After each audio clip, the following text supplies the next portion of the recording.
नमस्ते दोस्तों, मेरा सभी दोस्त को प्रकृति प्रेमी एंड आर्ट चैनल में स्वागत है। तो दोस्त लोग अभी हम लोग आप लोगों के लिए एक नया वीडियो लेकर आ चुके हैं। दोस्तों आज हम लोग आ चुके हैं रामकृष्ण मिशन का द्वारा एक सेंट्रल मेला किसान मेला तैयार किया गया है। ये सेंट्रल किसान मेला का आज 2023 में सेंट्रल किसान मेला तैयार किया गया है। तो सेंट्रल किसान मेला में आप लोगों के लिए बहुत सारा किसान मेला में किसान लोगों के लिए बहुत सारा प्रोडक्ट आया है। तो किसान लोग तो खेती बाड़ी करता है, खेती बाड़ी में यूरिया भी प्रयोग करता है, लेकिन सरकार ने बहुत सारा कंपनी में ऐसा भी कहता है कि यूरिया प्रयोग करने में आपका मिट्टी थोड़ा सा ख़राब हो जाता है और आगे जाके आपका मिट्टी मतलब एकदम बंधा हो जाएगा, कुछ फसल नहीं उगेगा। तो इसका सॉल्यूशन कुछ नहीं है, सॉल्यूशन तो है यूरिया को यूज़ ना करके नैनो यूरिया यूज़ करेंगे जो इफ्को के पास है। सॉल्यूशन यही है। आज इफ्को का फील्ड ऑफिसर से बात कर लेंगे जो नैनो यूरिया के लिए बताएगा। तो सर प्लीज़ बता दीजिए। देखिए किसान भाइयों, ये कहना अतिशयोक्ति नहीं होगा कि नैनो यूरिया आज के डेट में किसान ही नहीं बल्कि पूरे देश के लिए एक क्रांतिकारी पहल है। मैं क्यों कहना चाह रहा हूँ, थोड़ा ध्यान से सुनिएगा। चूँकि 75 साल से हम खेती कर रहे हैं और खेती में यूरिया का प्रयोग करते करते आप देखते होंगे कि आज हमारी मिट्टी में वो जो शक्ति होनी चाहिए वो शक्ति छीन हो गई है। मिट्टी हमारा हार्ड हो गया है। पहले आप जो जुताई करते थे तो आपका खेत ठेवना तक धंस जाता था, आपकी पूरा पैर आधा घुस जाता था। आज आप देखते हैं कि मात्र 15 से 20 सेंटीमीटर में ही आपका पैर रुक जाता है, चाहे आप कितनी भी गहरी जुताई कर लें। दूसरी बात, आप देखते होंगे खेत में केंचुआ ख़त्म हो गया। आप यूरिया का प्रयोग करते करते देख रहे होंगे कि आपके जो मिट्टी है वो सफ़ेद नुमा हो रहा है। हार्ड होने के साथ साथ उसके अंदर में जो जीवाणु लाभदायक होते हैं, जो स्वयं नाइट्रोजन लेकर के यूरिया बनाते थे। जैसे आप देखते होंगे कि दलहनी फसल में जब आप उसका जड़ उखाड़ते हैं तो एक फुसरी नुमा उसके अंदर में जड़ में रहता है जिसको राइजोबियम बोलते हैं। वो राइजोबियम जीवाणु खत्म हो गया। और एजोटोबैक्टर, एजोस्पेरलम, ये जो जीवाणु जिसको हम देख नहीं पाते हैं, चूँकि हम देख नहीं पाते हैं आँख से, तो हमको लगता है कि कुछ है ही नहीं मिट्टी में।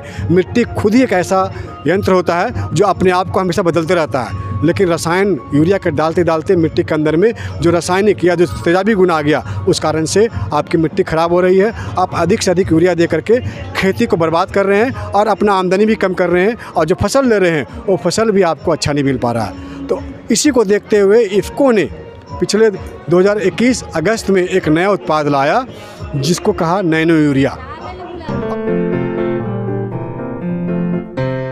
सर एक बात हाँ जी है, सर। तो लिक्विड नैनो यूरिया और जो बोरा में मिलता है यूरिया, दोनों में अंतर क्या है? सबसे पहले तो किसान भाइयों आपको बता दूं कि जो बोरा में यूरिया मिलता है उस यूरिया में 46% नाइट्रोजन होता है, लेकिन यूरिया एक तेजाबी गुण, अम्लीय गुण का होता है और झारखंड की मिट्टी में ऑलरेडी अम्ल की मात्रा होती है। तो जब उस यूरिया का प्रयोग करते हैं तो जितना पौधा ले लिया उतना तो काम कर गया, लेकिन जो मिट्टी में रह गया वो मिट्टी की अम्लता को बढ़ा देता है। पानी में जा करके नाइट्रेट फिक्सेशन करता है जिससे पानी में प्रदूषण हो जाता है। और जो अमोनिया से उड़ता है पौधे, जब अमोनिया बन के उड़ता है तो अमोनिया से फिर ऑक्सीजन के साथ मिलकर के नाइट्रस ऑक्साइड बनता है जिसको हम लाफिंग गैस बोलते हैं। यह इतना हानिकारक होता है, ग्रीन हाउस इफेक्ट जिसको हम बोलते हैं कि आज हमारा मौसम में परिवर्तन हो रहा है, बिना मौसम बरसात हो जा रहा है, पाले पड़ जा रहे हैं, सूखा हो जा रहा है, तो वो एक प्रकार का वो कारण हमारा यूरिया कर रहा है, जो कि बहुत ही दिक्कत है। जबकि ये जो नाइट्रोजन नैनो का है ये पत्तियों में जाकर के जाता है, ना तो मिट्टी में जाता है ना ही हवा में उड़ता है, ये पत्तियों में जाकर के पत्ती इसको एब्जॉर्ब कर लेता है। तो इसमें कोई विकार नहीं है।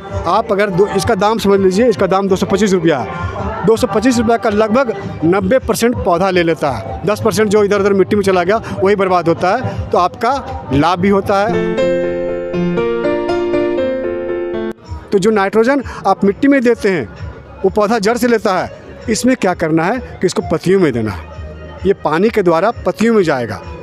अब आप कहेंगे कि स्प्रे करना है, तो निस्संदेह आपको स्प्रे करना है। और जैसे आप दवा स्प्रे करते हैं, टॉनिक स्प्रे करते हैं, उसी तरह से पत्तियों में इसको स्प्रे करना है। स्प्रे करने के लिए आपको क्या करना है, इसकी मात्रा सबसे पहले, इसकी मात्रा आप देखो इस ढक्कन में दिखा रहा हूँ। ये ढक्कन 25 ml का है। इसको आप 2.5 ढक्कन 15 लीटर वाला टंकी में डाल दीजिए, पानी भर दीजिए।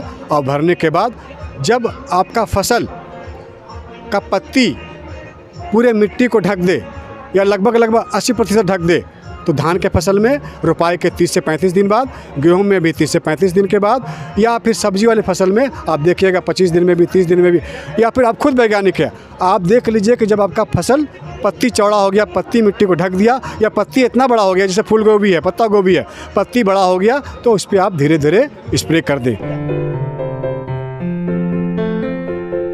प्रयोग एक बार कर दिया आपने। दूसरा प्रयोग, जब आप देखें कि आपका पौधा फूल लगने वाला हो, 1-2 फूल लग रहा हो, आप स्प्रे कर दीजिए। और फिर जब आप देखें किसान भाइयों कि आपका फसल में फल लग रहा है, तो फल तोड़ लीजिए और फिर स्प्रे कर दीजिए। अभी मैं बताऊंगा, गर्मा में आप लोग अभी भिंडी लगाए होंगे, तरबूज लगाए होंगे, खरबूज लगाए होंगे, टमाटर काफ़ी लगाए होंगे, साथ ही फ्रेंच बीन लगाए होंगे, अभी अब करेला, ककड़ी, खीरा का फसल कर रहे हैं।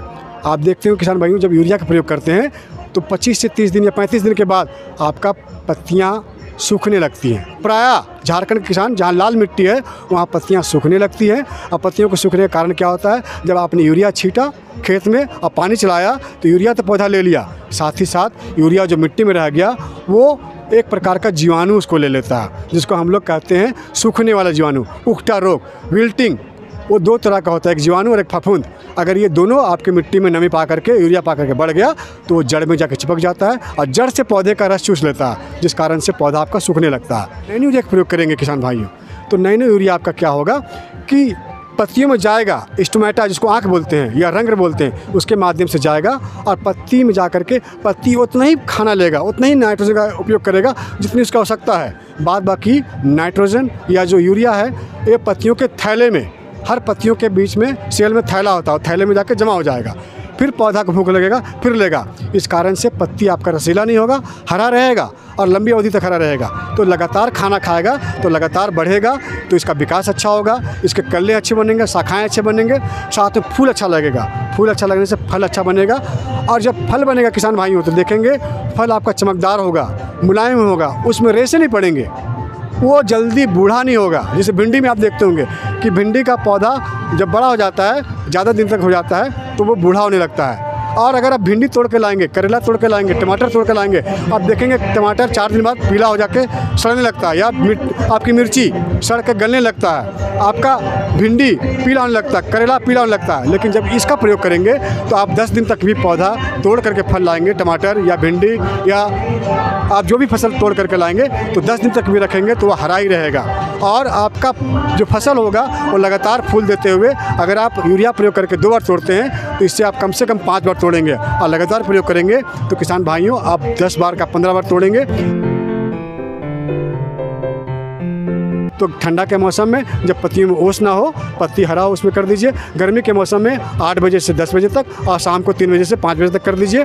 साथ ही प्रयोग करने के बाद आप देखेंगे कम से कम 8 से 10 घंटे तक पानी नहीं पड़ना चाहिए। आप प्रयोग करने के बाद सप्ताह दिन बाद जाकर देखिए तो पत्ती आपका पूरा हरा हो जाएगा।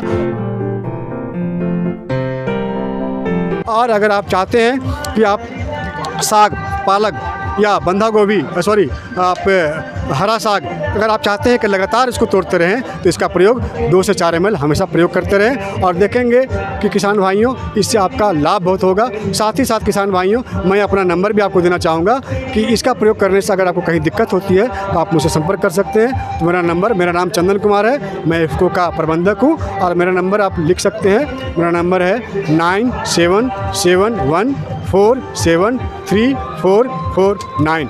बहुत बहुत धन्यवाद। तो ये चीज़ें आपको मैं बोलना चाहता हूँ, और कहीं भी कोई दिक्कत है तो मैंने नंबर दे दिया, आप मुझसे बात कर सकते हैं। बहुत बहुत धन्यवाद। बहुत बहुत धन्यवाद चंदन सर आपको।